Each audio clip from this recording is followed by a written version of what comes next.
Now let's talk about the electronic structure and physical properties of phenol, right? So phenol का हम discuss करते हैं बेटा, physical properties पहले डिस्कस करते हैं, फिर उसके बाद इसका इलेक्ट्रॉनिक स्ट्रक्चर डिस्कस करेंगे। फिजिकल प्रॉपर्टीज में वही मेन प्रॉपर्टीज हम बात करेंगे। पहला, इसका फिजिकल स्टेट क्या है। फिनोल्स का अगर हम फिजिकल स्टेट देखें तो फिनोल्स का फिजिकल स्टेट होता है या तो वो क्रिस्टलाइन सॉलिड होते हैं या लिक्विड स्टेट में एग्जिस्ट करते हैं। So physical state either crystalline solids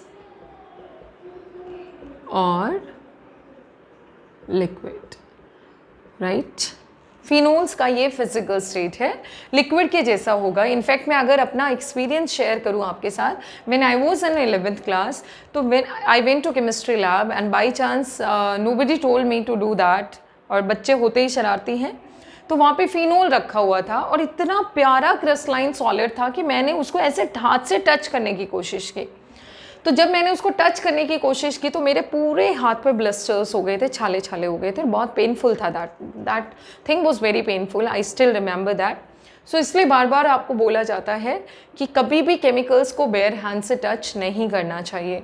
so physical state का अगर हम बात करें तो क्रिस्टलाइन सॉलिड या लिक्विड बहुत ही प्यारा सा इनका अपीयरेंस होता है।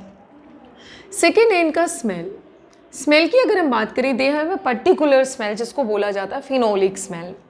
इनका अपना एक पर्टिकुलर स्मेल है जिसको बोला भी जाता है फिनोलिक स्मेल, पंजेंट सा स्मेल है इनका। फिर बात आता है इनका बॉइलिंग पॉइंट, कि अगर हम बॉइलिंग पॉइंट की बात करें, जैसे फिनोल के कॉरेस्पॉन्डिंग अगर हम हाइड्रोकार्बन लेते तो टॉलिन बनता है, तो फिनोल का बॉइलिंग पॉइंट टॉलिन के कंपैरिजन में बहुत ज़्यादा है। So they have high boiling point then corresponding hydrocarbons. इनके कॉरेस्पॉन्डिंग हाइड्रोकार्बन से इनका बॉइलिंग पॉइंट क्या होता है बेटा, बहुत ज़्यादा होता है। उसका रीज़न क्या है? Reason is due to intermolecular hydrogen bonding. ये फिनोल है, राइट। इसकी इंटरमॉलिक्यूलर हाइड्रोजन बॉन्डिंग होगी दूसरे फिनोल मॉलिक्यूल से, इसका इंटरमॉलिक्यूलर हाइड्रोजन बॉन्डिंग होगा दूसरे मॉलिक्यूल से, एंड सो ऑन, ये चलता रहेगा, राइट बेटा। So this way due to intermolecular hydrogen bonding they have high boiling point. Next point आता है सॉल्युबिलिटी इन वाटर। सॉल्युबिलिटी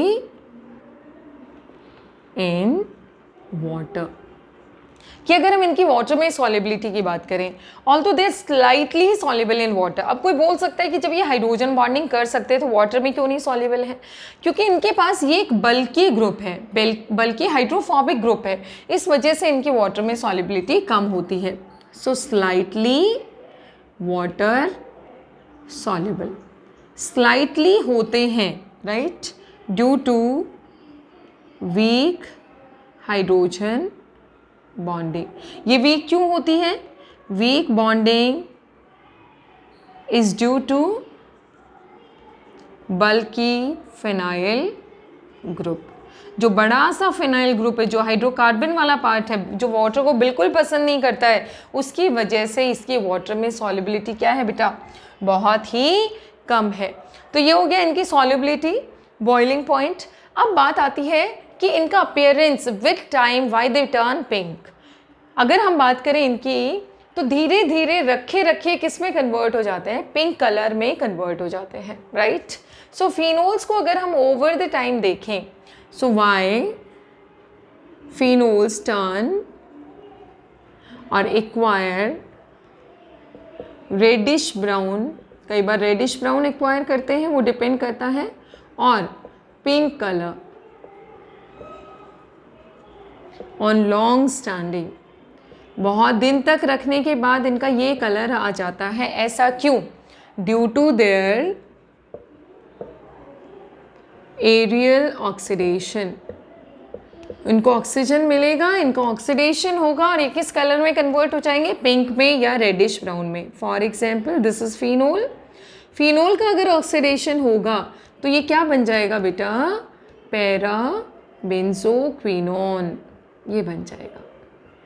ठीक है, तो ये क्विनोन बनने ये किस कलर का होगा, पिंक कलर का, इसलिए इनका कलर कैसा हो जाता है, पिंक कलर हो जाता है। That is the reason for it. Next आता है इनका इलेक्ट्रॉनिक स्ट्रक्चर। अगर हम फिनोल्स की इलेक्ट्रॉनिक स्ट्रक्चर की बात करें तो उसके कुछ पॉइंट्स इंपॉर्टेंट हैं और मेनली तो बॉन्ड लेंथ वाला ही पॉइंट इंपॉर्टेंट है।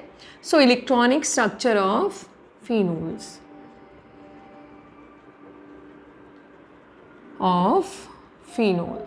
देखो फिनोल्स ये हैं बेटा, दिस इज फिनाइल रिंग और फिनाइल रिंग से जुड़ा है O और O से जुड़ा है हाइड्रोजन। ऑक्सीजन पे 2 लोन पेयर्स अवेलेबल हैं। इस ऑक्सीजन का हाइब्रिडाइजेशन देखें तो sp3 है और इस कार्बन का अगर हम हाइब्रिडाइजेशन देखें तो sp2 है।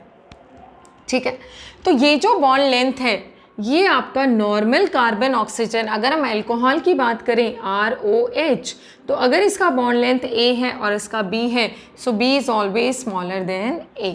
उसका रीज़न क्या है? उसका रीज़न है कि फिनोल्स में ऑक्सीजन जो OH ग्रुप है, OH ग्रुप का कौन सा इफेक्ट होता है बेटा, +R इफेक्ट, और +R की वजह से कौन सा बॉन्ड एक्वायर्ड, दिस बिकम्स, अगर इसका रेजोनेंस हाइब्रिड हम देखें क्या बनेगा बेटा, इस resonance hybrid will be this one, OH delta positive, यहाँ आ जाता है delta negative.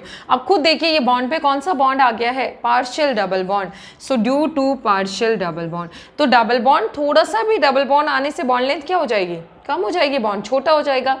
So due to partial double bond character, double bond character, the bond length is smaller, bond length small है and bond is strong, bond भी strong हो जाता है, इसलिए ये न्यूक्लियोफिलिक सब्स्टिट्यूशन रिएक्शन भी रेयरली देता है phenol, right, and bond becomes strong. Bond क्या बन जाएगा बेटा, स्ट्रॉन्ग बनेगा, और स्ट्रॉन्ग बनेगा तो यहाँ से टूटेगा नहीं, और टूटेगा नहीं तो न्यूक्लियोफिलिक सब्स्टिट्यूशन रिएक्शन नहीं देगा, राइट। तो ये इसका इलेक्ट्रॉनिक स्ट्रक्चर है। मेनली इसमें ये आता है कि ये एसिड रिएक्शंस क्यों नहीं देता, तो रेजोनेटिंग स्ट्रक्चर्स ड्रॉ करके दिखा दीजिए कि due to this reason it acquire partial double bond character, right. क्यों नहीं है ये बॉन्ड लेंथ छोटा क्यों होता है, अगेन द सेम रीजन। अब हम बात करेंगे फिनोल के केमिकल प्रॉपर्टीज़ की।